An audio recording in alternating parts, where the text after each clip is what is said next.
आज हमारे साथ विषय विशेषज्ञ के रूप में जुड़े हुए हैं BHU वाराणसी से प्रोफेसर ज्ञान प्रकाश सिंह महोदय। सर, आपका हमारे श्री लाल बहादुर शास्त्री राष्ट्रीय संस्कृत विश्वविद्यालय में हार्दिक स्वागत है।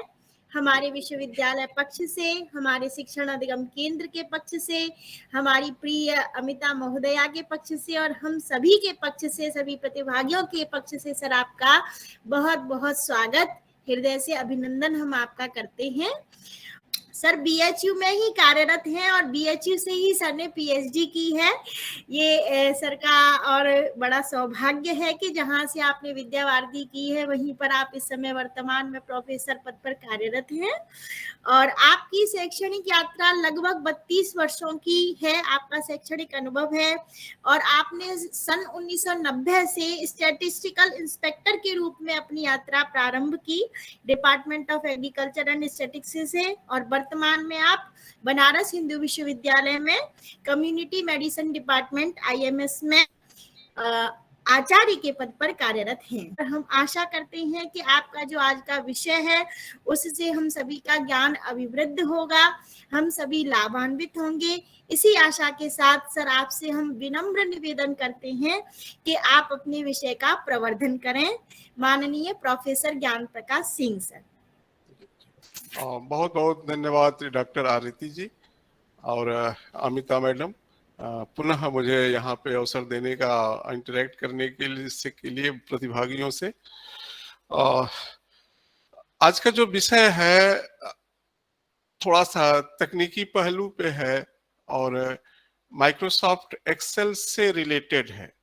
हो सकता है कि आप लोगों में से बहुत लोग माइक्रोसॉफ्ट एक्सेल यूज करते हो विभिन्न कारणों, मतलब विभिन्न उपयोगों के लिए, क्योंकि जो सॉफ्टवेयर्स होते हैं वो उनके बहुत सारे उपयोग हैं। जैसे जब आप वर्ड में कोई टाइप करते हैं चीज, तो शायद बहुत कम लोगों को पता है कि अगर कोई चीज आप वर्ड में टाइप कर रहे हैं तो जब टेबल में कोई डेटा लिखते हैं, कुछ नंबर्स लिखते हैं, तो माइक्रोसॉफ्ट वर्ड में भी आप उसे टोटल करा सकते हैं, तो वो टोटल कर देता है। थोड़ा बहुत मैथमेटिकल कैलकुलेशन माइक्रोसॉफ्ट वर्ड भी कर देता है।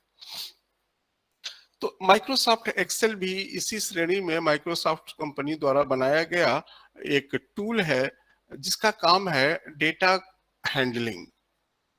तो हम सीधे हम माइक्रोसॉफ्ट एक्सेल पे शुरू करते हैं, ये मानते हुए कि आप की जानकारी और हमारी जानकारी में थोड़ा अंतर है। आप मुझसे कम जानते हैं और मैं आपको सिखाने के लिए क्लास ले रहा हूँ।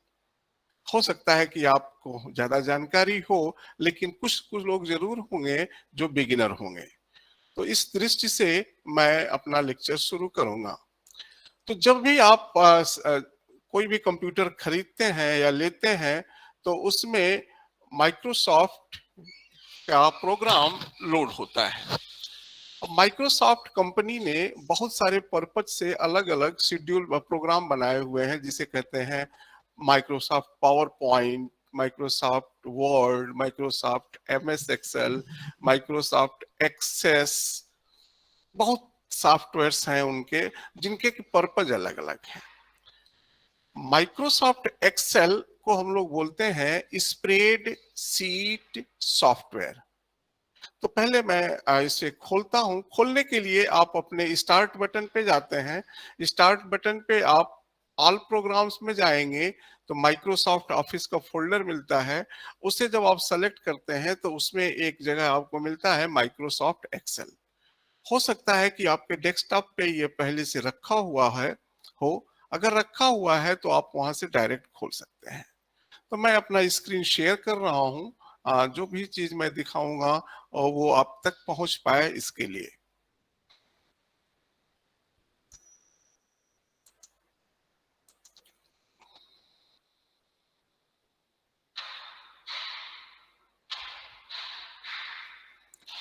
तो मैंने एक एक्सेल शीट खोली।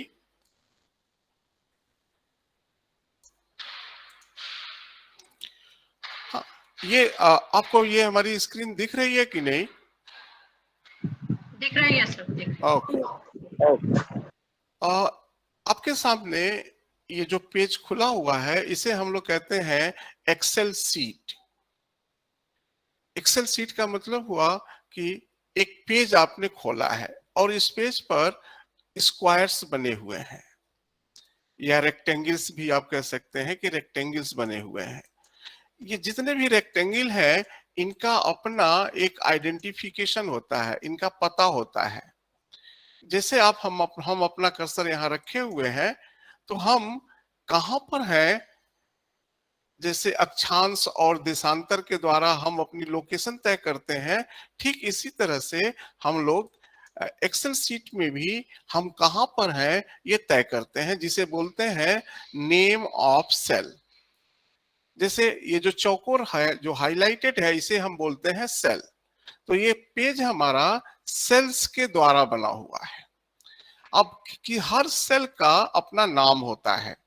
जैसे अगर मैं यहाँ क्लिक किया हूं तो इसका नाम मैं कैसे पढ़ूंगा, तो पढ़ने के लिए पहले इसके ऊपर जो कॉलम पे अल्फाबेट लिखा हुआ है आई, तो मैं इसे पढ़ूंगा आई, और इसके बाद इसके लेफ्ट में ये जो रो नंबर लिखा है ये पढ़ूंगा और कहूंगा कि इसका एड्रेस है I3।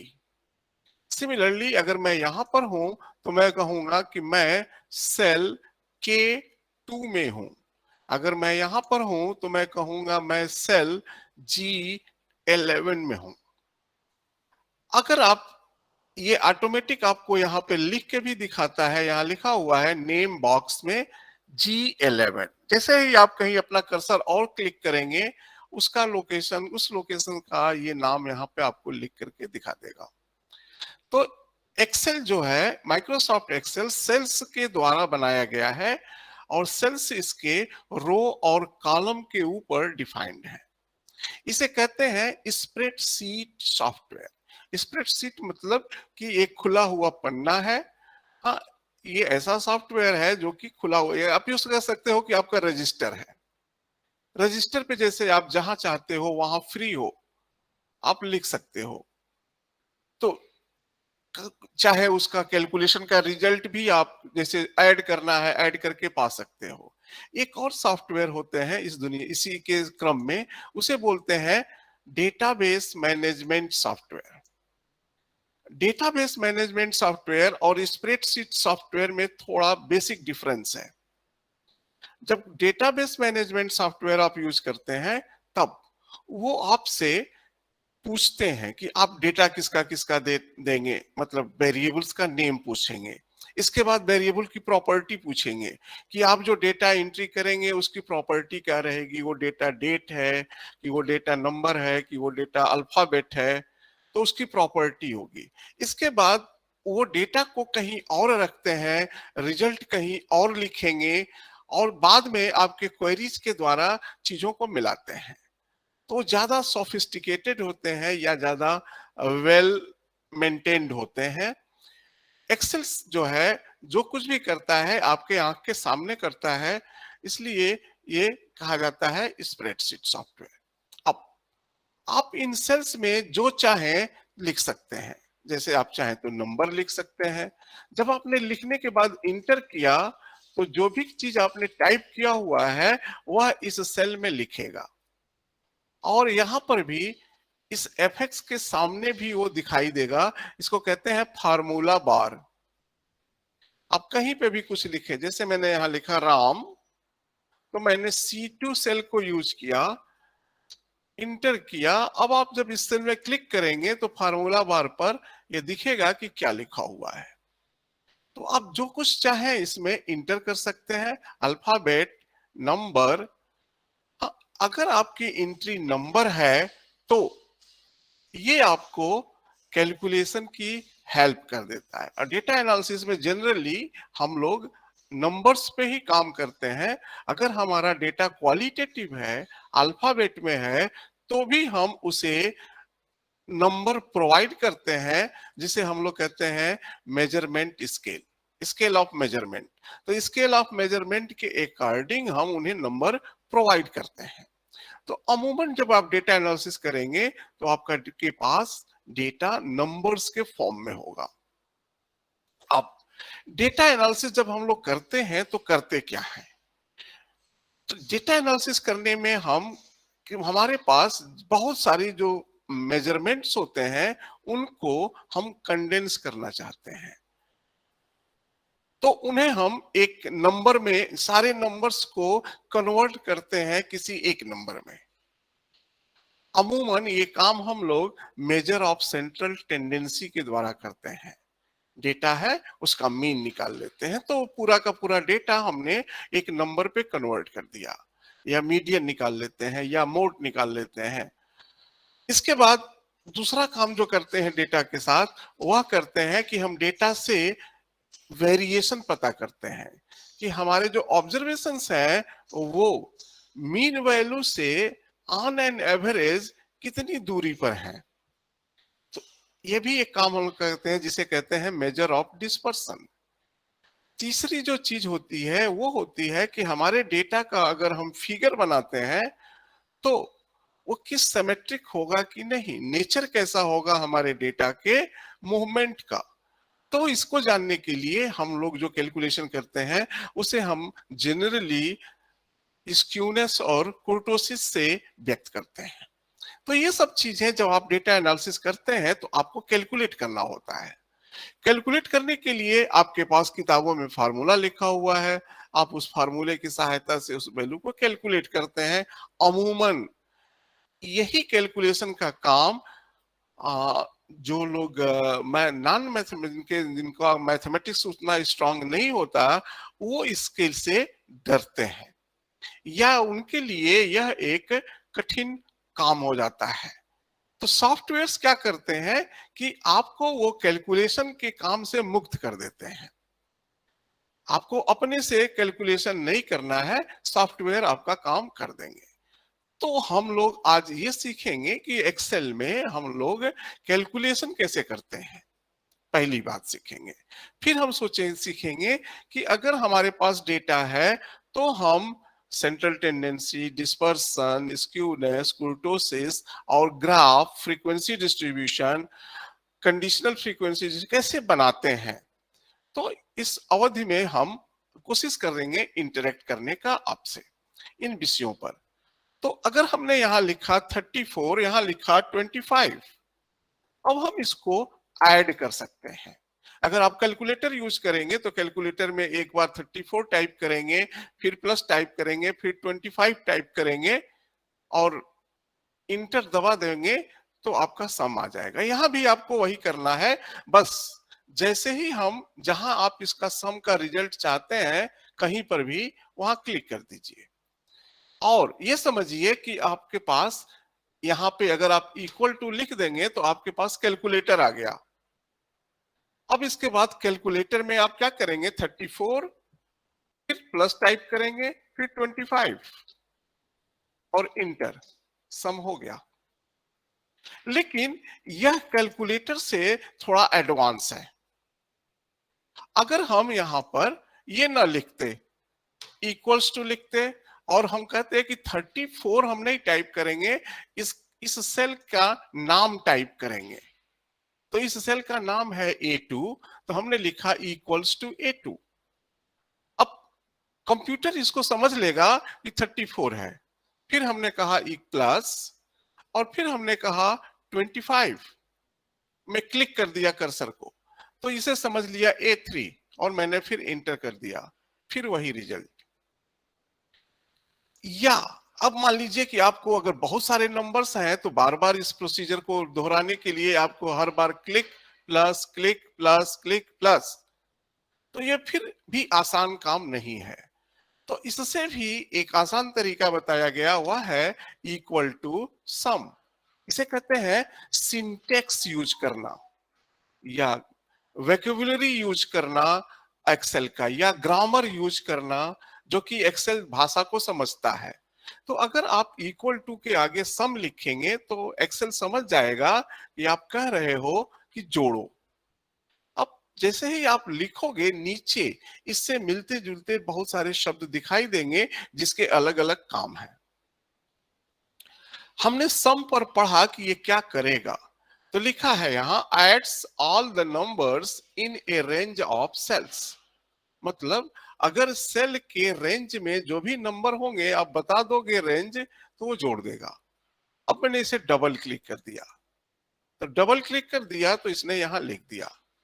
अब ये कह रहा है नंबर नंबर नंबर। अब नंबर को आप कॉमा से दो या कह दो A2 A2, तो क्या करेगा वो A2 में जाके क्लिक कर दिया, फिर कोलन लगाए और फिर हमने कहा A3। अब क्या करेगा A2 से A3 के बीच के जितने भी नंबर हैं ले लेंगे। अगर मैंने कहा A4, इसको मिटाया और कहा A5, तो अब देखिए इसके इसके बीच के जितने भी नंबर होंगे उन्हें ले लेगा। अब हमें बार बार प्लस नहीं लिखना है, सम आ गया। तो इस तरह के बहुत सारे कैलकुलेशंस हम लोग एक्सेल में करते हैं।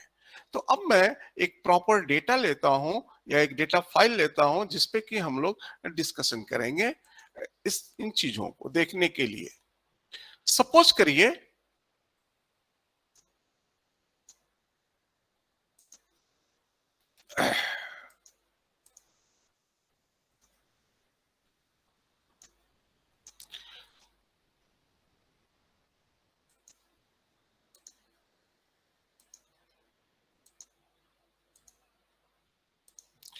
हमने 25 लोगों से, अच्छा ये नीचे चला गया,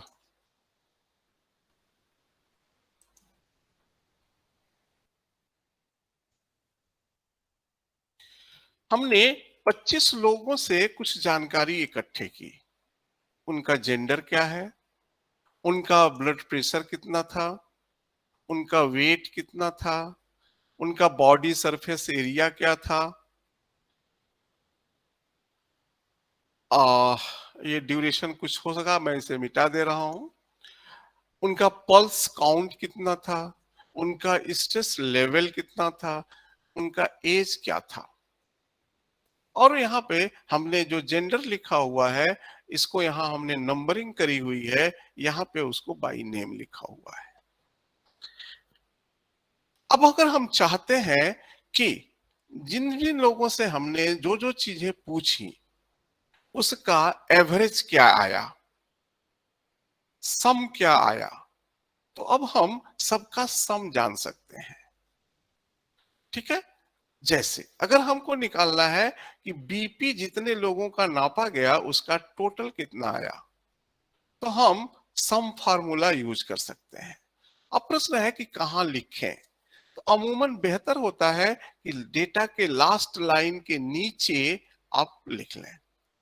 तो अब मैं यहाँ पे इसको सम करने के लिए इंस्ट्रक्शन दे रहा हूं।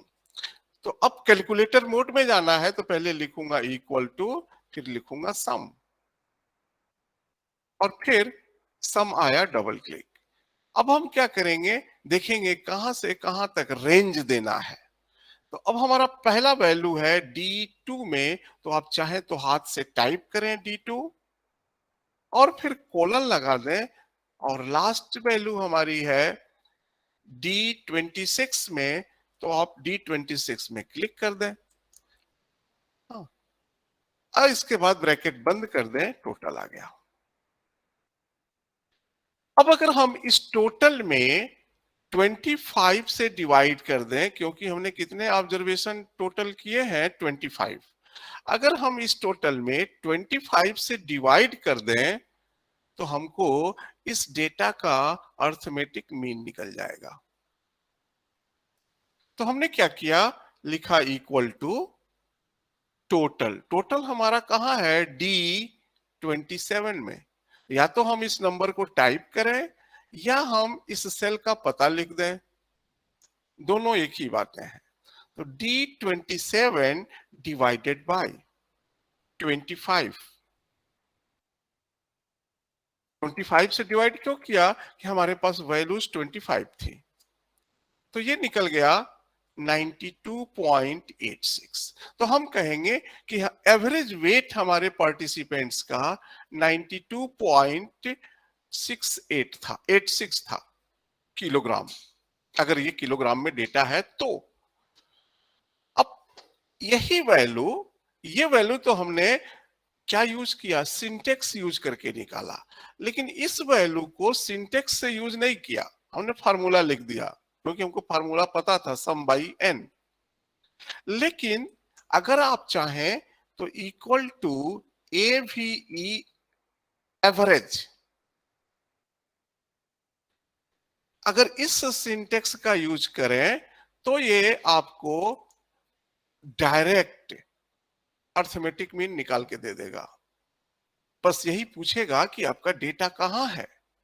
तो हमारा डेटा है यहां से लेकर के यहां तक, तो फिर हम क्लिक किए यहां और चाहे तो अपने माउस का लेफ्ट बटन प्रेस करें और अपने माउस को नीचे खिसकाएं, तो यहां पर आप नीचे देखिएगा D:5 लिखा है अभी तक।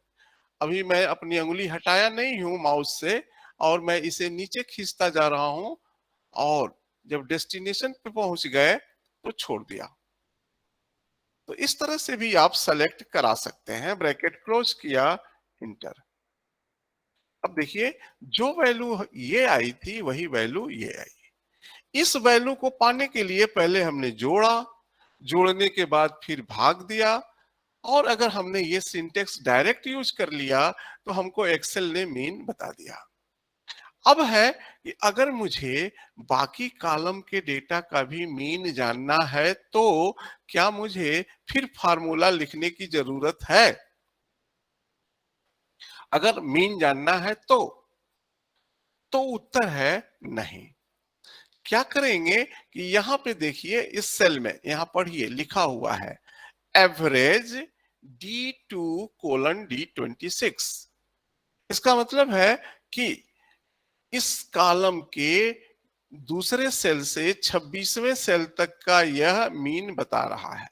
अगर आप इसे कॉपी करें, कॉपी करने के लिए बहुत सारे तरीके होते हैं।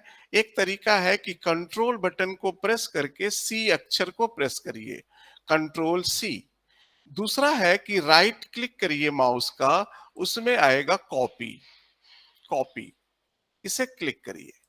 जैसे ही आप क्लिक करेंगे आपका जो सेल था जिसको कि कॉपी आपने किया है वो ब्लिंक करने लगेगा। तो ये बताता है कि हमने यहाँ पे जो कुछ लिखा है वो कॉपी कर लिया है। अब प्रश्न है कि यहाँ पे क्या लिखा है। तो सामान्य आदमी कहेगा कि यहाँ पे 92.87 लिखा है।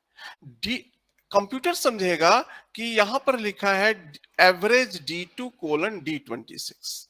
अब अगर इसी लाइन में आप कहीं पर क्लिक करके पेस्ट करेंगे, इस लाइन के ऊपर नीचे नहीं, जहां से फार्मूला कॉपी किया है, इसी लाइन में जैसे हम यहां पे क्लिक किए, राइट क्लिक किए और अगर मैं पेस्ट कर दूं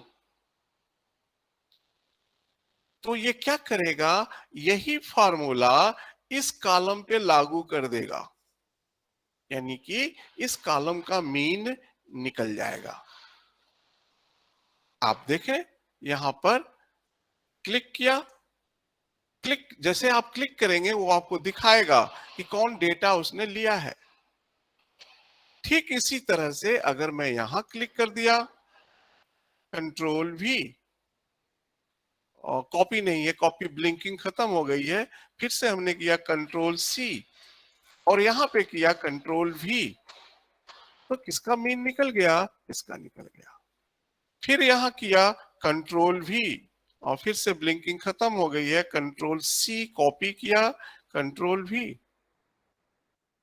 तो इस तरह से आपको कोई भी चीज निकालेंगे तो निकालना आसान है। एक जगह हमने फॉर्मूला लिखा, अगर वही चीज बाकी वेरिएबल्स के लिए भी निकालना है तो आप उसी फॉर्मूले को रिपीट कर दीजिए, निकल जाएगा। जो दूसरी चीज होती है वो होता है स्टैंडर्ड डेविएशन। सपोज करिए कि आज जितने लोग बैठे हुए हैं सबके पॉकेट में कुछ ना कुछ पैसे होंगे। अब मैंने सबसे पूछा कि आपके पॉकेट में कितने पैसे हैं, और सपोज करिए कि आपका जवाब आया कुछ इस तरह से,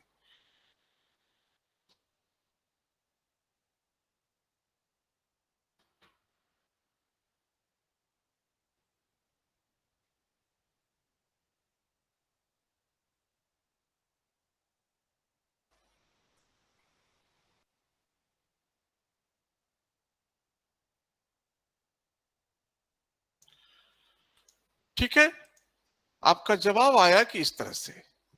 अब मैंने क्या किया, इसका मीन निकाला। तो मीन निकालने के लिए मैंने यहां पे लिखा इक्वल्स टू एवरेज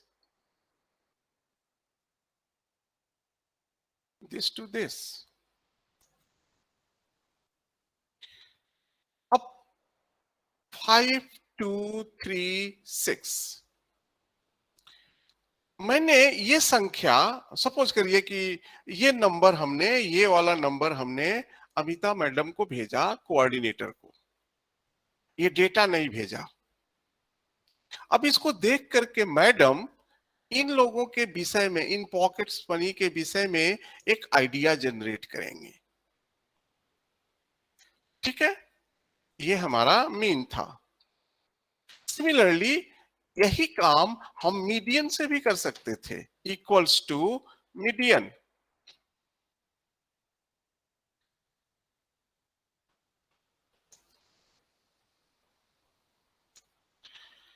अब सपोज करिए कि हमने ये भेजा मैडम को। अब मैडम इसको देखेंगी तो इन सभी लोगों के पॉकेट के विषय में एक आइडिया जनरेट करेंगे। और क्या जनरेट करेंगी? जनरेट करेंगी कि इस रिसर्चर ने जितने लोगों से बात करी, उतने लोगों के में से लगभग 50% लोगों के पॉकेट में इस रुपए से कम रुपए मिले थे और लगभग 50% लोगों के पॉकेट में इस रुपए से ज्यादा रुपए मिले थे। ये निष्कर्ष ड्रॉ होगा जब हम किसी भी डेटा का मीडियन निकालते हैं। अब जब हम किसी डेटा का मीन निकालते हैं तो क्या निष्कर्ष ड्रॉ होता है? अगर हमने ये भेजा मैडम को तो मैडम समझेंगी कि मुझको इस स्टडी में इस व्यक्ति के पॉकेट में इतना पैसा मिला था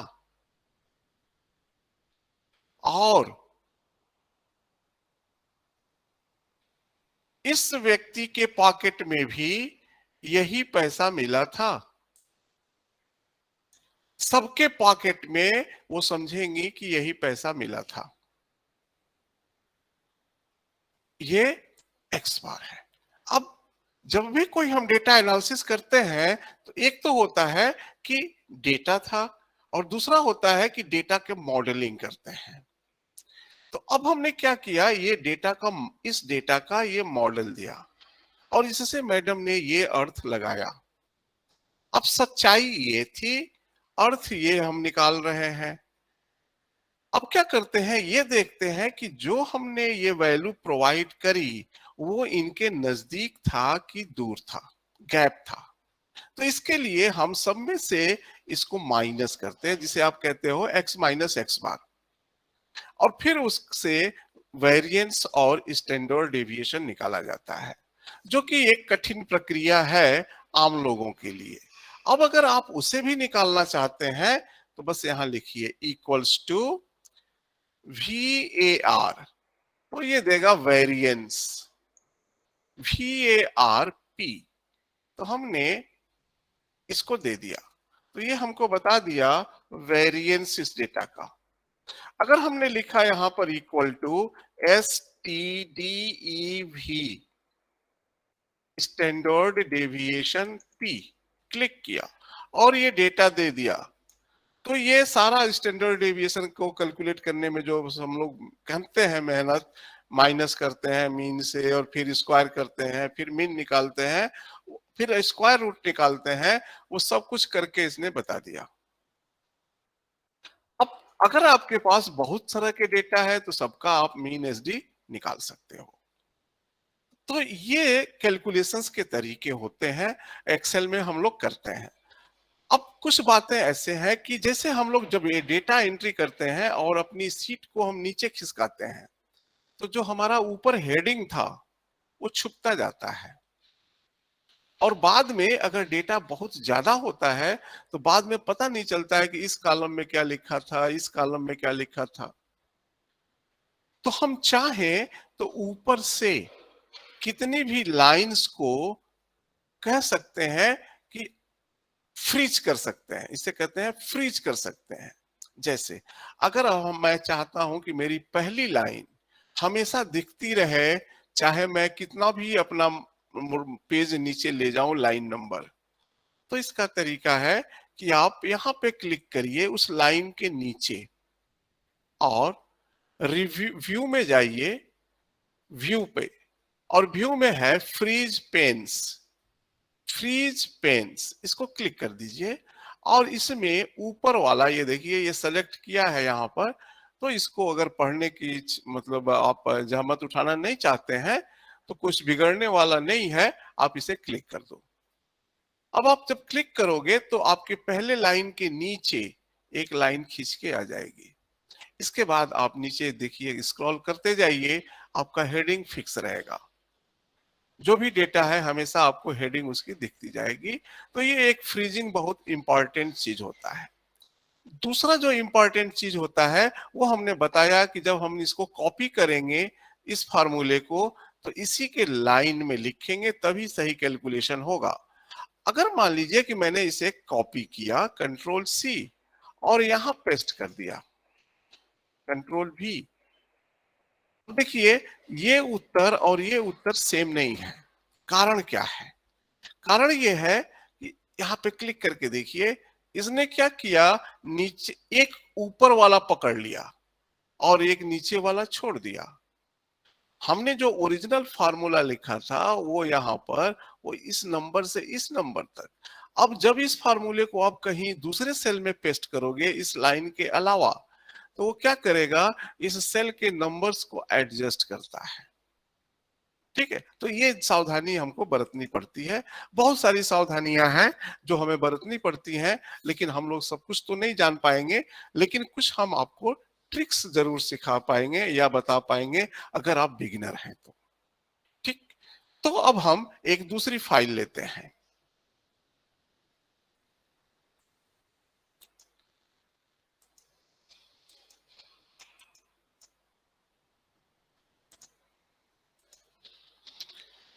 सपोज करिए कि हमारे पास एक डेटा है।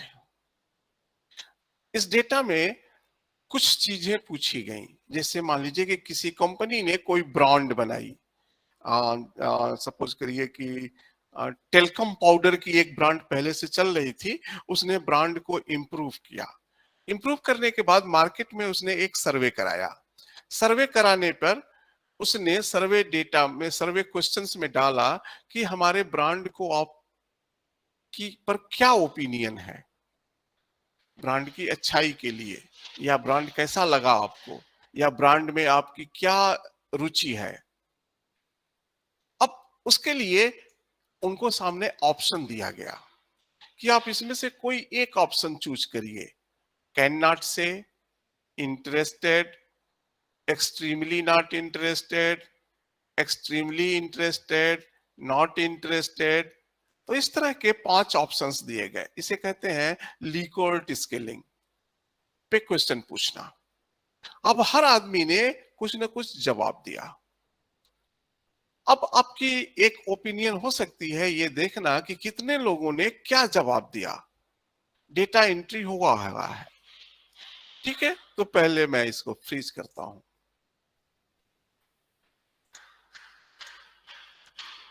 ठीक, तो अब किसने कितना बोला, क्या बोला, इसको जब जानना चाहेंगे तो हम कहेंगे कि हमको इस वेरिएबल का फ्रीक्वेंसी डिस्ट्रीब्यूशन चाहिए, फ्रीक्वेंसी डिस्ट्रीब्यूशन चाहिए। अब अगर आपको फ्रीक्वेंसी डिस्ट्रीब्यूशन बनाना है तो आप कैसे बनाएंगे? तो हम गए पहले इंसर्ट में। इंसर्ट बटन को जब आप क्लिक करेंगे तो इसमें लेफ्ट में, एक्सट्रीम लेफ्ट में एक बॉक्स है जिसे कहते हैं पायोट टेबल। इसे आप क्लिक करेंगे। अब जब आप पायोट टेबल क्लिक करेंगे तो आप जैसे ही क्लिक करेंगे तो आपका जो डेटा एरिया है वो ब्लिंक करने लगेगा पूरा का पूरा। लेकिन इसको क्लिक करते समय एक सावधानी बरतनी चाहिए। वो क्या? अगर मैं यहां पे अपना कर्सर क्लिक करके मैं कहूं पायोट टेबल, तो मेरा डेटा एरिया ब्लिंक नहीं किया। इसका मतलब है कि मेरा डेटा सेलेक्ट नहीं हुआ। तो अगर आपको पायोट टेबल का यूज करना है तो आप क्या करें, पहली जो आवश्यकता है वो ये है कि आप अपना कर्सर इस डेटा एरिया में कहीं पर क्लिक कर दें, पहली बात। दूसरी बात जो जरूरी है इसको ऑपरेट करने के पहले, वह कि हर कॉलम की कोई ना कोई हेडिंग होनी चाहिए। जैसे कि हमने दे रखा है respondent number, preference, gender, sex, marital status, age, education, income और रीजन। इन्हीं को हम लोग कहते हैं वेरिएबल। तो आप कह सकते हो कि यहाँ पर 1 2 3 4 5 6 7 8 वेरिएबल्स हैं। और आप कह सकते हो कि हम प्रीफरेंस वेरिएबल का फ्रीक्वेंसी डिस्ट्रीब्यूशन बनाना चाहते हैं। ओके, तो अब हमने फिर से पायोट टेबल क्लिक किया। अब आप देखें आपका डेटा पूरा का पूरा ब्लिंक कर रहा है हेडिंग के साथ। अब यहां पर क्रिएट पायोट टेबल चार्ट आया, विंडो आया। इसमें पहले से ही वह कुछ सिलेक्शन किए रहेगा। अगर आपको पढ़ने की इच्छा नहीं है, समझने की इच्छा नहीं है, तो आपका ओके यहां पर रेडी है, आप क्लिक कर दो। जब आप क्लिक करोगे तो होगा क्या कि एक नया पेज खुल जाएगा, जिसे कहते हैं सीट। एक नई सीट खुल जाएगी और फिर आपको कहेगा कि वहां पे आप काम करो। लेकिन अगर आप चाहते हो कि आपका कैलकुलेशन या जो भी बने वो इसी पेज पर दिखाई दे, तो फिर आप एग्जिस्टिंग वर्कशीट को क्लिक करेंगे और इसके बाद इस पेज पर कहीं बता देंगे कि यहां पे लिखो क्लिक। तो ये अपने से यहाँ पे कुछ टाइप करेगा, कुछ सिंबल्स वगैरह यूज करके। इसलिए अपने से यहाँ लिखने की कोशिश करेंगे तो हो सकता है कि थोड़ी गलती हो जाए। तो बेहतर है कि आप उस जगह को कर्सर से क्लिक कर दीजिए, ये टाइप हो जाएगा। इसके बाद हमने किया ओके। अब क्या होगा कि आपके इस पेज पर एक इधर पायोट टेबल फील्ड करके बॉक्स बनेंगे और इधर ड्रॉप वैल्यू फील्ड आएगा। अब मैं इसको यहां की बजाय फिर से मैं करता हूं ताकि हम लोगों को यहाँ पे डेटा है तो कंफ्यूजन ना हो। तो फिर मैं गया इंसर्ट में, पायोट टेबल गया और इस बार हमने कहा कि ये सेलेक्ट रेंज। अच्छा, इस बार हमने शायद कर्सर मेरा यहाँ पे था, पायोट टेबल ये बाय डिफॉल्ट कर लिया ओके। अब ये एक नई सीट खोल देगा। ओके, अब देखिए एक नया सीट 3 बन करके आ गया। वही चीज अब यहाँ पे एक नए पेज पे दिखा रहा है। अब हमें फ्रीक्वेंसी डिस्ट्रीब्यूशन बनाना था प्रीफरेंस का। तो हमने क्या किया, यहाँ प्रीफरेंस पर अपना कर्सर ले गए। प्रीफरेंस पर क्लिक करेंगे तो ये बक्सा टिक नहीं होगा। बस आपको क्या करना है, अपना कर्सर प्रीफर जिस पे भी चाहते हैं उस पे ले जाएं और ले जाने के बाद माउस के लेफ्ट बटन को प्रेस करें और प्रेस किए रहें। और प्रेस किए रहते हुए आप इसे हिलाएं तो क्या होगा कि आपके माउस के साथ ये नाम चिपक गया है। अब क्या करें, अपने फिंगर से उसे प्रेस किए रहे। अगर छूट गया हो गलती से तो जाने दें, फिर से कर लें और इसके बाद इसे खींच करके रो वाले डब्बे में ड्रॉप कर दें। अब मैंने ड्रॉप किया नहीं है, लेकिन आपको मैं बता रहा हूं कि आप लेफ्ट साइड में ये जो ड्रॉप वैल्यू फील्ड दिख रहा है, इसे ध्यान से अब देखिएगा। अभी तक कुछ भी नहीं लिखा है, मैंने यहाँ ड्रॉप किया, फिंगर से को रिलीज किया माउस से। देखिए यहाँ पे लिख के आ गया, कैन नॉट से, extremely interested, extremely not interested, interested, not interested and grand total. तो क्या हुआ, इस वेरिएबल की जो जो वैल्यूज थी, जो भी शब्द थे इस वेरिएबल के डेटा में, सबको उसने अलग अलग लिख दिया। अब हमको क्या चाहिए कि इसको कहने वाले कितने, इसको कहने वाले कितने, लाइक दैट। अगर वो हम निकाल लेंगे तो हमको फ्रीक्वेंसी डिस्ट्रीब्यूशन मिल जाएगा। किसका फ्रीक्वेंसी डिस्ट्रीब्यूशन? प्रीफरेंस का। अब वो कैसे आएगा? तो इसको लाने के लिए फिर से आप इसी को क्लिक करें और फिर उसी तरह से माउस को प्रेस किए हुए ले आइए और ला करके इस बार सिग्मा वाले बॉक्स में गिरा दीजिए। और गिराने के बाद पढ़िएगा क्या लिख रहा है। लिख रहा है काउंट ऑफ प्रिफरेंस, मतलब कि काउंटिंग करके आपको बता दिया कि कैन नॉट से कहने वाले 14 लोग थे, एक्सट्रीमली नॉट इंटरेस्टेड कहने वाले 5 लोग थे, और ये आपको सॉरी फ्रीक्वेंसी बता दिया इसने। लेकिन कभी कभी आप जानना चाहते हैं कि परसेंटेज कितना है। फ्रीक्वेंसी से ही आप केवल संतोष करना नहीं चाहते हैं, ये भी जानना चाहते हैं कि आपको टोटल में कितने परसेंट है। अब अगर आपको वो भी लिखवाना है या कैलकुलेट कराना है तो एक तरीका है कि आप यहाँ पे इक्वल टू लिखें और कहें कि 14 डिवाइडेड बाई 60 इंटू 100, या दूसरा तरीका है कि आप इसी से इंस्ट्रक्शन दें। यहाँ क्लिक किया, अभी मैं यहाँ क्लिक कर दिया था तो ये टेबल बाहर चला गया था, दिख नहीं रहा था, लेकिन जैसे ही हमने यहाँ क्लिक किया ये फिर दिख गया। तो अगर आपके साथ ऐसा हो तो आप घबराएं ना। तो अगला स्टेप है कि हम इस फ्रीक्वेंसी डिस्ट्रीब्यूशन में परसेंटेज कैसे निकालें। तरीका क्या है कि आप इसे सेलेक्ट करें, सेलेक्ट करने के बाद फिर से इसको खींचें और फिर यहां ला करके ड्रॉप कर दें। जब आप ड्रॉप करेंगे तो वही ऊपर वाला काम फिर से कर देगा, काउंट ऑफ प्रेफरेंस। तो वही बात इसने दोहरा दी। क्यों? क्योंकि इसके डिफॉल्ट में यही बताया गया है। अब हम क्या करेंगे कि इसको इंस्ट्रक्शन देंगे कि आप यहाँ पर काउंटिंग मत लिखो क्योंकि हम लिखवा चुके हैं, अब हमको यहाँ पर परसेंट बताओ। अब इसको कैसे पता करेंगे, कैसे करेंगे? तो हम करेंगे क्या कि ये जो सिग्मा वैल्यू बॉक्स में हमने काउंट जो दूसरा वाला डाला था, इसके एरो को क्लिक करेंगे। इसको हमें चेंज करना है तो इसके एरो को क्लिक करेंगे।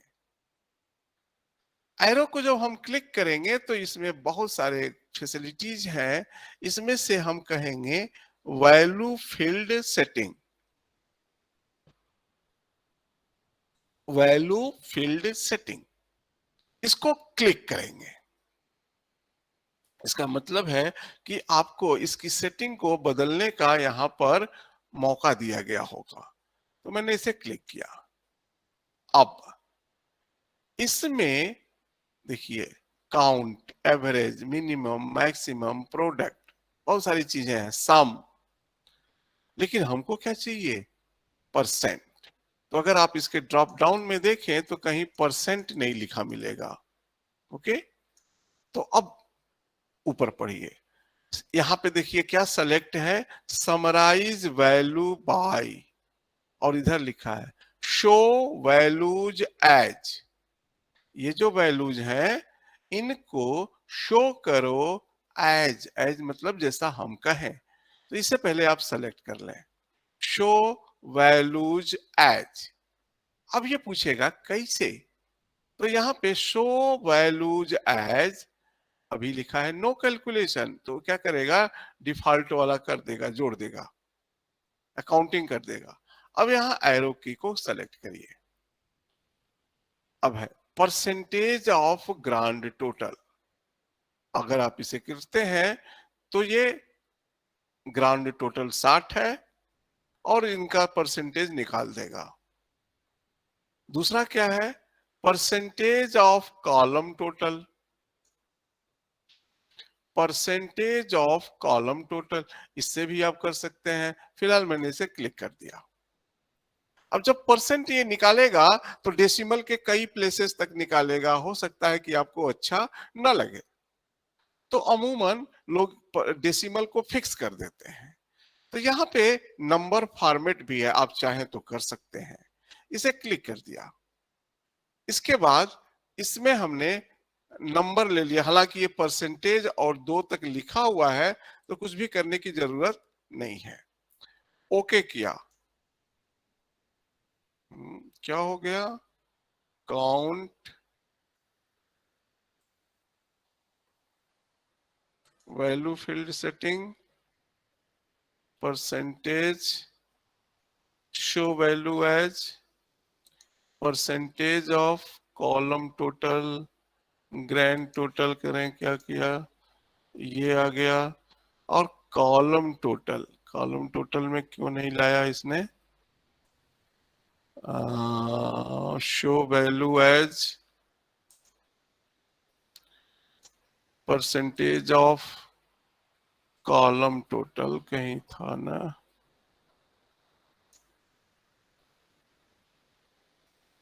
परसेंटेज ऑफ कॉलम टोटल, इसको क्यों नहीं लिया था, आ तो गया, वही चीज है। ठीक है, अब आप ये परसेंटेज पा गए, तो अब आप कह सकते हैं कि हमारे सर्वे में सबसे ज्यादा जो ओपिनियन आई वह थी नॉट इंटरेस्टेड इन बॉन्ड, और ये ओपिनियन 30% थी। सबसे कम ओपिनियन आई थी एक्सट्रीमली नॉट इंटरेस्टेड, और ये 8% आई थी। इंटरेस्टेड, अब चाहे तो आप इंटरेस्टेड और नॉट इंटरेस्टेड का अलग से फ्रीक्वेंसी डिस्ट्रीब्यूशन बना सकते हैं। अब वो अलग काम हुआ, अलग से बना सकते हैं। अब कोई कहे कि इसका ग्राफ बना दिया जाए, तो अमूमन जब आप किसी क्वालिटेटिव वेरिएबल का फ्रीक्वेंसी डिस्ट्रीब्यूशन बनाते हैं तो हम लोग बार चार्ट बनाते हैं उसके लिए। तो ये यहां पर हमने जब इसे क्लिक किया तो हम यहां से सीधे पायोट चार्ट पे गए, क्लिक किया, और इसमें हमने बार चार्ट सेलेक्ट कर दिया। अब देखिए यहाँ पे ये जितने भी चार्ट है ये सभी बार चार्ट के रूप हैं। हमने ये सिंपल सेलेक्ट किया एंड ओके। अब ये आ गया हमारा बार डायग्राम। अब अगर आप चाहते हैं तो इसे कॉपी करें, यहाँ पे क्लिक करें, राइट क्लिक करें, कॉपी ले कर लें, और एक वर्ड फाइल खोल लें, वर्ड फाइल, न्यू, और इस पे पेस्ट कर दें।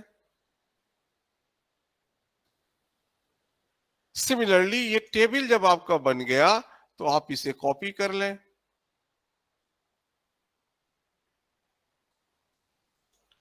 कॉपी,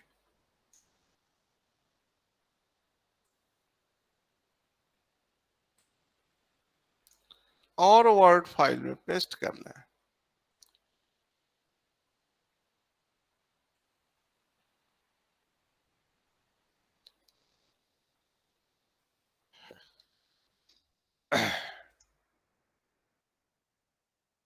कंट्रोल भी, ये टेबल भी आ गया आपका। चाहिए इसी बॉक्स में आ गया है, अलग से आप कर सकते हैं। ठीक है, जो कि आप जब पेपर लिखेंगे तो उसमें हेल्प करेगा। इसके बाद ये पायोट टेबल इसका बहुत ही उपयोगी टूल है।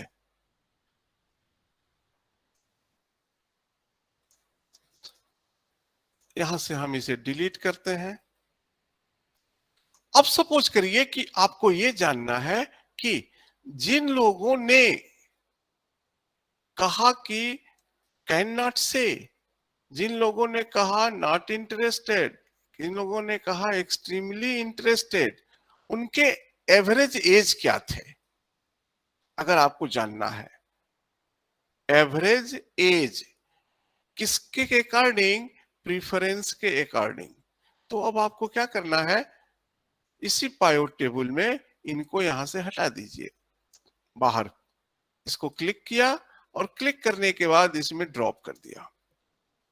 अब फिर से हमारा ये बक्सा खाली रह गया।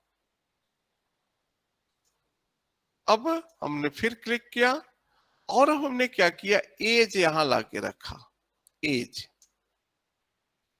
अब देखिए, आप सबके सामने कैन नॉट से जितने भी ऑप्शंस थे, सबके सामने इसने एज का टोटल लिख दिया, सम ऑफ एज। और हम क्या चाहते थे कि उसका मीन निकाल दे। तो अब हम यहां से इसकी फील्ड सेटिंग को बदलेंगे, वैल्यू फील्ड सेटिंग, और यहां से चूज किए एवरेज। यहां कोई सिंटेक्स नहीं लिखना है आपको, इसने बता दिया। जिन लोगों ने कहा कि हम कह नहीं सकते, ऐसे लोगों की औसत उम्र 37 साल थी। जिन लोगों ने कहा कि हम बहुत इंटरेस्टेड हैं, ऐसे लोगों की उम्र 32 साल थी। जो लोगों ने कहा कि हम नॉट इंटरेस्टेड हैं, उनकी उम्र लगभग अधिक थी इन कंपैरिजन टू जो लोग चाहते थे। जैसे ये भी इंटरेस्टेड है, ये भी इंटरेस्टेड है, ये not interested, extremely not interested and can not से। ठीक है, तो इतने लोग, ये और ये लोग इंटरेस्टेड थे। इनकी एज, ऐसे लोगों की एज 32 साल और 35 साल है, जिन्होंने ये कहा। तो जो लोग नहीं इंटरेस्टेड हैं, उनकी देखिए थोड़ी हायर है, 36 साल, अरे सॉरी 38 साल, 34 साल और 37 साल। तो आप कह सकते हैं कि इंटरेस्टेड लोगों की एवरेज एज नॉट इंटरेस्टेड की तुलना में थोड़ी कम थी। मतलब कम एज वालों में ज्यादा इंटरेस्ट था in comparison to higher age. अब आप ये भी कह सकते, इसका चाहे तो डेसिमल फिक्स कर सकते हैं, उसमें तो हमने वहां आपको दिखाया था। फिक्स करने के लिए क्या है कि आप इसे क्लिक करें, क्लिक करने के बाद माउस को नीचे तक खिसकाएं, इसे कहते हैं सेल्स को सेलेक्ट करना। सेलेक्ट करने के बाद राइट क्लिक करें, ये सिलेक्शन खत्म हो गया, इसी के ऊपर राइट क्लिक करें और इसमें आएगा value field setting, value field setting, इसे क्लिक कर दीजिए और इसमें आया कि standard deviation, sorry value field setting हमने कुछ और कर दिया। वैल्यू फील्ड सेटिंग नहीं भाई, format cell, sorry format cell कहीं है क्या? नहीं, अच्छा इसको बाहर निकलेंगे तब आएगा, सॉरी फिर से फॉर्मेट सेल नहीं आ रहा है इसमें। Show values as, summarize values as, no remove fresh number format, ये नंबर फॉर्मेट। यहां से आप नंबर सेलेक्ट कर लीजिए, डेसिमल 2 कर दीजिए, ये आ गया। अगर आप चाहते हैं कि एसडी भी मालूम हो जाए, स्टैंडर्ड डेविएशन इसका, तब क्या करना है, फिर से आप एज को यहां ले आए, फिर से बाय डिफॉल्ट वो जोड़ लिखेगा, इस एरो की पे क्लिक करें, वैल्यू फील्ड सेटिंग क्लिक करें और इसमें कहीं स्टैंडर्ड डेविएशन लिखा होगा, इसमें से स्टैंडर्ड डेविएशन पी सेलेक्ट कर लें एंड ओके कर दें। तो सब लोगों का, जो लोग इंटरेस्ट कैन नॉट से वाले थे, पता नहीं कितने थे, हमने यहाँ लिखवाया नहीं, उनका मीन एज 37 साल था और उनके एज का स्टैंडर्ड डेविएशन 9.14 ईयर था। और इस तरह से आप फिर से इसको चाहें तो आप इसका डेसिमल फिक्स कर सकते हैं, जैसे कि पिछली बार किया गया था, ताकि इसका एक अच्छा लुक लगे।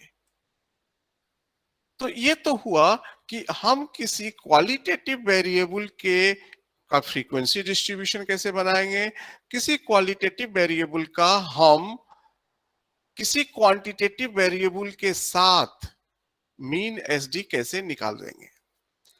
अब अगर हम चाहते हैं कि क्वालिटेटिव वेरिएबल की बजाय क्वांटिटेटिव वेरिएबल का फ्रीक्वेंसी डिस्ट्रीब्यूशन बनाना, क्योंकि क्वालिटेटिव वेरिएबल का फ्रीक्वेंसी डिस्ट्रीब्यूशन आसान होता है क्योंकि उसमें सीमित मात्रा में क्वालिटी होती है। क्वांटिटेटिव वेरिएबल में वैल्यूज बहुत ज्यादा अलग अलग होती हैं, इसलिए उसका डिस्ट्रीब्यूशन बनाना, फ्रीक्वेंसी डिस्ट्रीब्यूशन एक थोड़ा सा कठिन काम होता है। तो अब हम इसको बनाने के लिए फिर से हमने जो आपको दिखाया इसे वापस करते हैं। तो इसको भी हम वापस भेजते हैं, इसको भी हम वापस भेजते हैं और प्रेफरेंस को भी वापस भेजते हैं। अब इसमें से हमने एक क्वांटिटेटिव वेरिएबल लिया, दैट इज इनकम, और इनकम को ला करके चूंकि इसका फ्रीक्वेंसी डिस्ट्रीब्यूशन बनाना है इसलिए इसको रो में रखा। जब हमने इसको रो में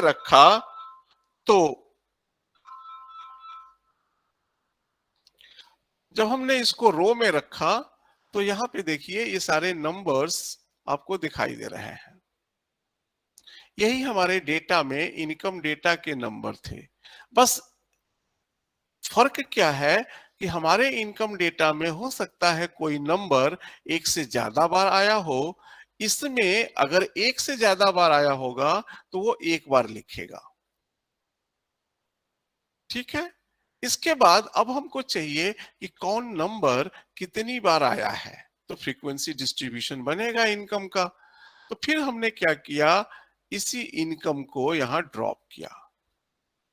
अब ये चूंकि इनकम नंबर में डेटा दिया गया है तो ये काउंटिंग नहीं लिखेगा, ये सम लिखेगा।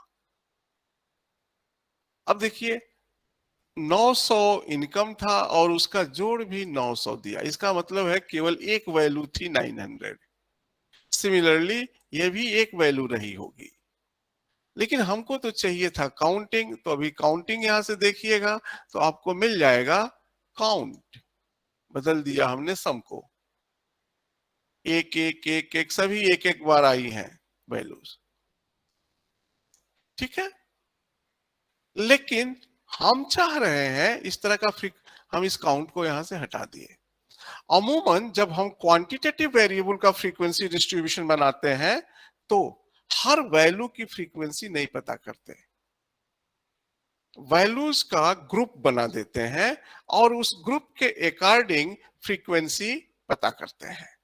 अब वो कैसे करेंगे इस एक्सेल में, तो हमने यहां क्लिक किया, किसी पर भी क्लिक किया, और जब आप बाहर क्लिक करेंगे तो आप ऊपर जरा सा देखें, file, home, insert, page layout, view, review. अब मैंने यहां क्लिक किया, अब आप ऊपर पढ़ें, वो सारी चीजें व्यू रिव्यू है। एक नया ऑप्शन आ जाता है पायोट टेबल टूल्स, और इसमें आपको दो टैब मिलेगा, एनालाइज और डिजाइन। आपको क्या करना है, एनालाइज को क्लिक करना है और इसमें एक ऑप्शन मिलेगा ग्रुप फील्ड, इसे क्लिक कर दीजिए। अब ये करेगा क्या कि आपको एक मैसेज देगा कि आपके इस डेटा में सबसे छोटी वैल्यू क्या है 900, सबसे बड़ी वैल्यू क्या है 10,000, और आपसे कहेगा कि अगर आप सहमत हो तो हम आपके लिए इसकी ग्रुपिंग कर देंगे, इसका इतना इंटरवल रख करके 1,000 का गैप। सहमत हो जाइए, ओके कर दीजिए। अब इसने क्या किया कि ये ग्रुपिंग कर दी, इनकम का ग्रुप बना दिया। अगर आप सहमत नहीं है, चाहते हैं कि नहीं कुछ और तरीके से बनाए आप, तो फिर से यहां क्लिक कर दीजिए, इसको अनटिक कर दीजिए और यहां पर कोई और नंबर दे दीजिए। चूंकि 900 मिनिमम था, आप 800 दे दीजिए अगर आपकी इच्छा है तो। इसको कह दीजिए कि 100 का बनाए एंड ओके।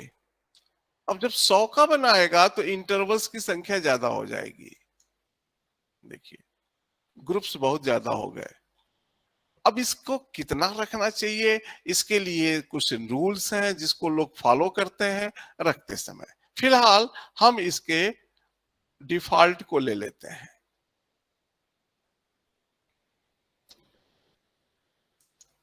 तो ये ग्रुप बन गया। अब हमको चाहिए कि कौन सी वैल्यू, कितनी वैल्यू इसके अंदर थी, कितनी वैल्यू इसके अंदर थी, कितनी वैल्यू इसके अंदर थी। अब वो जानने के लिए फिर से आप वही काम करिए, इसको ले आइए इनकम डेटा को और यहाँ पे ड्रॉप कर दीजिए। अब देखिएगा पहले जब हमने इनकम लाया था तो ड्रॉप करने के बाद उसने क्या किया था, सबको जोड़ दिया था। अब जब मैं इनकम डालूंगा तो वो जोड़ेगा नहीं, क्योंकि वो समझ गया है कि इनकम का हमने क्या बना दिया, ग्रुप। तो जब वो ग्रुप जानेगा तब वो सम नहीं करेगा। हो सकता है सम करे, ऐसा मुझे उम्मीद है कि सम करना नहीं चाहिए। देखिए क्या किया, काउंटिंग ये बता दिया कि इसके बीच के कितने नंबर, इसके बीच के कितने नंबर, इसके बीच के कितने नंबर। ठीक है। अमूमन जब आप इस तरह का डेटा बनाते हैं तो इस पर जो फिगर बनाते हैं उसे कहते हैं हिस्टोग्राम। जब क्वांटिटेटिव डेटा पर आप फिगर बनाते हैं तो उसे कहते हैं हिस्टोग्राम। और जब क्वालिटेटिव वैल्यूज रहती हैं और उसका फिगर बनाते हैं तो उसे कहते हैं बार डायग्राम। तो इसका मतलब कि इसका अगर हम ग्राफ बनाएंगे तो ये हिस्टोग्राम बनना चाहिए। लेकिन हिस्टोग्राम के लिए ये जरूरी है कि ये जो इंटरवल है वो 81899 पे खत्म हो जा रहा है और अगला शुरू हो रहा है 1900 से। हिस्टोग्राम के लिए जो कंडीशन है वो ये है कि इनके बीच में गैप नहीं होना चाहिए, अपर लिमिट और लोअर लिमिट का। अब एक्सेल से अगर आप ये काम कराएंगे और अगर आपके डेटा में कोई डेसिमल पॉइंट नहीं है तो वो हमेशा इसी तरह का बनाएगा। ठीक है। तो अब मैंने वो चीज देखने के लिए मैं अपने डेटा फाइल में गया। मेरा डेटा फाइल था प्रेफरेंस और मैंने इस इनकम को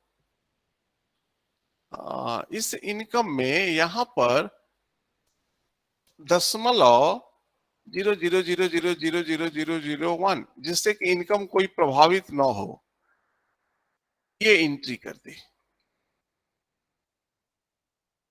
अब इसके बाद फिर मैं गया अपने सीट 3 पर और मैं कहूंगा कि फिर से इसको बाहर किया और मैं फिर से इनकम को लाया, यहां ड्रॉप किया। हाँ, और ये उसी तरह का बना दिया। लेकिन जो हमने अपनी फाइल में करेक्शन किया था उस करेक्शन से ये अपडेट नहीं हुआ।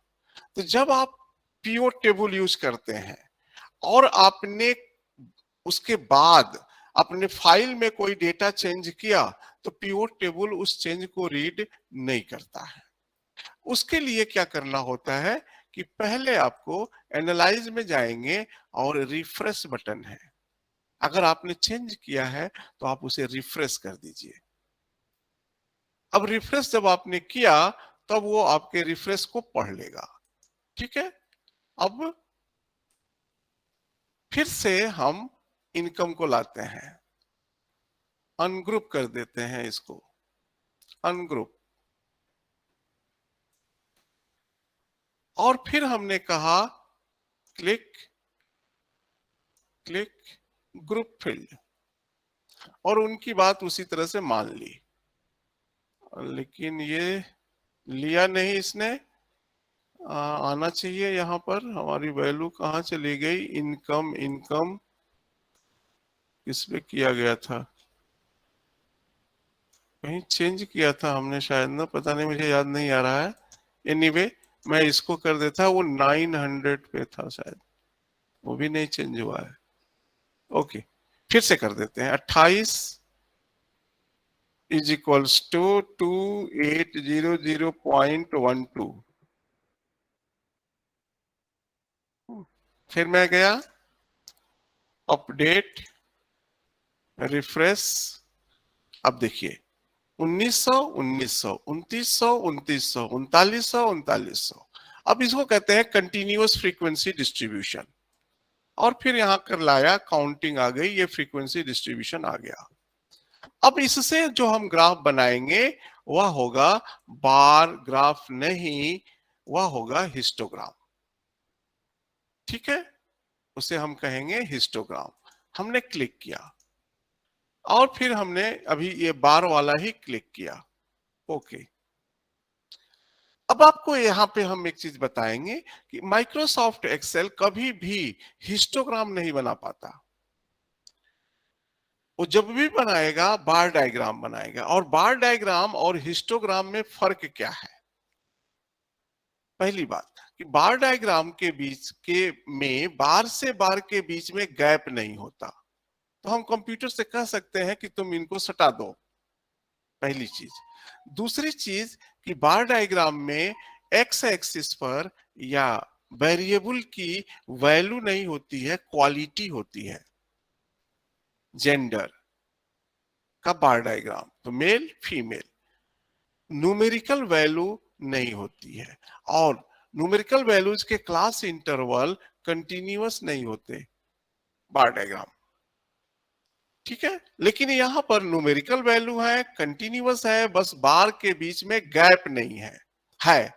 तो इसको आप चाहें तो खत्म कर सकते हैं। और जब आप खत्म कर देते हैं तब इसे हम लोग कहते हैं कि अब हिस्टोग्राम बन गया। खत्म करने के लिए शायद जाएंगे हम इसमें फॉर्मेट डेटा सीरीज, अगर मुझे याद है तो। और यहाँ पे गैप विड्थ को 0 पे लेते आइए। ये आपका सभी सट गए। अब ये बार डायग्राम बन गया। तो बार डायग्राम बनाना पड़ता है उसके लॉजिक के अकॉर्डिंग। एक्सेल अपने मन से नहीं बनाता है। पाई चार्ट बना देता है, बार डायग्राम बना देता है, स्कैटर डायग्राम बना देता है, लेकिन ये नहीं बनाता। एक फैसिलिटी है इसमें, डेटा। जब आप डेटा फैसिलिटी को क्लिक करते हैं तो यहाँ पे बहुत सारे ऑप्शंस आते हैं। अगर आप बिगिनर हैं तो ये ऑप्शन आपको नहीं दिखाई देगा, एनालाइज का। हाँ, इसमें जब आप इसको आपको इसे एक्टिवेट करना होगा। तो मैं फाइल लेता हूं, फिर से प्रेफरेंस। हाँ, और हम आपको बता देते हैं कि ये एक्टिवेट कैसे होगा। अगर आपने डेटा क्लिक किया और आपके डेटा में आपको ये डेटा एनालिसिस नहीं दिख रहा है, तो कैसे आप अपने एक्सेल में एक्टिवेट करेंगे? करने के लिए आपको फाइल क्लिक करना है। फाइल में आपके ऑप्शन आएगा। अब ये विंडो दो तरह की मिलेंगी आपको। कुछ लोगों को ऑफिस 2007 होगा, कुछ लोगों का हायर वर्जन होगा। हमारा थोड़ा हायर वर्जन है। जिनका ऑफिस 2007 होगा उनको ये ऑप्शन एक बॉक्स मिलेगा, बॉक्स के बॉटम में दिखेगा एक्सेल ऑप्शन। तो मैंने ऑप्शन क्लिक किया।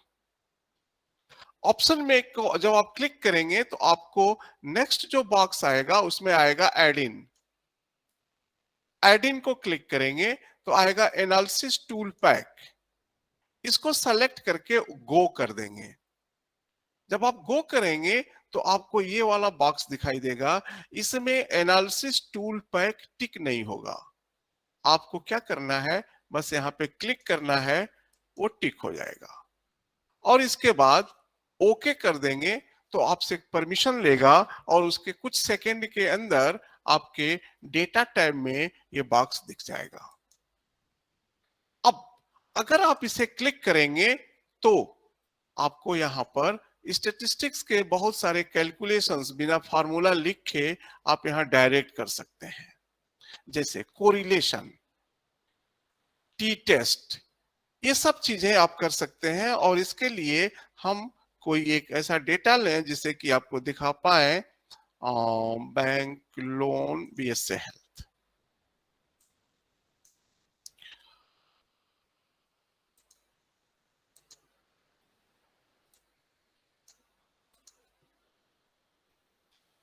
ठीक है, सपोज करिए कि हमें कोरिलेशन निकालना है ब्लड प्रेशर का वेट के साथ, ब्लड प्रेशर का स्ट्रेस के साथ, ब्लड प्रेशर का पल्स के साथ, वेट का पल्स के साथ, सबका सबके साथ कोरिलेशन निकालना है।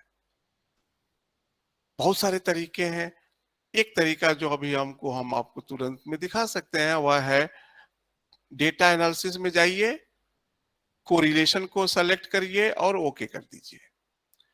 अब ये पूछेगा आपसे इनपुट रेंज। अब इसने जो है इनपुट रेंज में बाय डिफॉल्ट इसको भी ले लिया है, आप इसे मिटा दीजिए और ये बीपी पे क्लिक करिए, वेट, स्ट्रेस और एज, हेडिंग और डेटा दोनों को, और सेलेक्ट करने के बाद माउस से बटन उंगली हटा लीजिए और यहां लेवल्स इन फर्स्ट रो जरूर टिक करिए ताकि इसको पता चल जाए कि पहली लाइन में नाम है। इसके बाद वो पूछेगा कि हम रिजल्ट कहां लिखें, तो आप यहां क्लिक करिए और यहां पे किसी जगह पे क्लिक कर दीजिए और ओके। अब आपको ये कोरिलेशन मिल गया सबका सबके साथ। बीपी का वेट के साथ पॉजिटिव कोरिलेशन है, 0.3 के आसपास है। बॉडी सरफेस एरिया का बीपी के साथ 0.3 के आसपास है। पल्स का बीपी के साथ 0.18 है। स्ट्रेस का बीपी के साथ, चूंकि डमी डेटा है, निगेटिव कोरिलेशन है, माइनस है, जबकि रियल लाइफ में ऐसा नहीं है कि बीपी के बढ़ने से स्ट्रेस बढ़ता है या स्ट्रेस बढ़ने से बीपी बढ़ता है। हाँ, तो पॉजिटिव रिलेशन होता है। ये चूंकि डमी डेटा है इसलिए आपको ऐसा मिल रहा होगा। तो ये कोरिलेशन आप यहां से जान सकते हैं। कभी कभी क्या होता है कि हम लोग टी टेस्ट करते हैं। टी टेस्ट क्यों करते हैं? ये जानने के लिए कि क्या हम अगर दो डेटा जनरेट किए हुए हैं तो उसके मीन में अंतर है कि नहीं, और मीन में अंतर कहां पर, तो पॉपुलेशन मीन में अंतर है कि नहीं। इसको जानने के लिए जनरली हम लोग टी टेस्ट यूज करते हैं।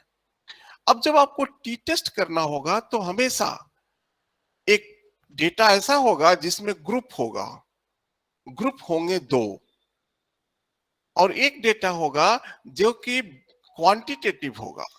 जैसे यह डेटा हमारा एज क्वांटिटेटिव है और ये जेंडर ग्रुप है। अब इसमें मेल के लिए एक मीन आएगा और फीमेल के लिए एक मीन आएगा। अब टी टेस्ट से आप ये जान सकते हैं कि मेल और फीमेल के मीन एज में डिफरेंस है कि नहीं। अब इसको करने के लिए अगर आप एक्सेल में करते हैं इस डेटा एनालिसिस टूल पे, तो वो पहले कहेगा कि आप पहले अपने डेटा को अरेंज करिए अकॉर्डिंग टू ग्रुप। तो हमने क्या किया, इसको सॉर्ट कर दिया, हेडिंग है and according to the gender A to Z. अब हमने क्या किया, अपने डेटा को दो इस तरह से सजा दिया कि मेल का डेटा अलग दिखे, फीमेल का डेटा अलग दिखे। अब मैं गया डेटा, डेटा एनालिसिस, और इसमें कहीं होगा T test, T test paired, T test two sample equal mean. अब ये पूछेगा कि वेरिएबल 1 का रेंज बताओ। तो वेरिएबल 1 में हम फीमेल का एज दे रहे हैं, तो हमारा वेरिएबल 1 हुआ फीमेल। फिर ये पूछेगा कि हमको वेरिएबल 2 का रेंज बताओ, तो ये दे दिए। लेकिन अगर ये जिगजैग लिखे होते तो शायद हम नहीं दे पाते। फिर ये कहेगा कि आपकी नल हाइपोथेसिस क्या है। हाइपोथेसिस मीन डिफरेंस, तो 0, नो डिफरेंस। फिर अल्फा की वैल्यू ये डिफॉल्ट से ये है। इसके बाद कहेगा कि रिजल्ट कहां लिखूं, टी टेस्ट का। तो मैंने यहां क्लिक किया आउटपुट, और यहां क्लिक किया और कहा कि यहां पे आप लिख दो, एंड दैट्स ओके। अब ये आपको एक साथ बहुत सारी जानकारी दे दिया। वेरिएबल 1 का मीन एज मतलब कि फीमेल्स का मीन एज 49 इयर्स था, मेल का 48 इयर्स था। वेरिएंस अलग से दिया। ऑब्जर्वेशंस 11 फीमेल थी, 14 मेल थे। अब ये पूल्ड वेरिएंस क्या होता है कि जब इसको टी टेस्ट करते हैं तो इनकी वेरिएंस को एक कॉमन बनाते हैं, जिसे कहते हैं पूल्ड वेरिएंस। तो ये पूल्ड वेरिएंस इसने बता दिया। अब यहां पर आई टी की वैल्यू। टी की वैल्यू जो कैलकुलेट हुई टी टेस्ट की वह है 1.75। अब टेबल वैल्यू अगर आप जानना चाहते हैं तो ये क्रिटिकल वैल्यू टू टेल ये है 2 this। अगर ये वैल्यू बड़ी होती इससे तो हम कहते कि नल हाइपोथेसिस रिजेक्ट हो गया, ठीक है। लेकिन ये वैल्यू नहीं है, इसलिए हम कहेंगे कि मीन नल हाइपोथेसिस रिजेक्ट नहीं हुआ। एज में मेल के और फीमेल के एज में कोई डिफरेंस नहीं है। अगर आप इसकी पी वैल्यू जानना चाहते हैं तो वो यहां लिखा हुआ है प्रोबेबिलिटी टू टेल, ये वाली वैल्यू। तो आप यहां से इसे डायरेक्ट लिख सकते हैं, पी वैल्यू चाहे तो लिख सकते हैं या टेबल वैल्यू लिख सकते हैं, और इस तरह से आप इन सब टूल्स का यूज कर सकते हैं। मैडम आपके लिए हैंड ओवर कर रहा हूँ। Thank you. Thank you sir, आपने अत्यंत ही शालीनता से डेमोन्स्ट्रेशन देते हुए और जो डाटा है उसको MS एक्सेल के थ्रू ऑर्गेनाइज करना और एनालिसिस करना इसको सिखाया।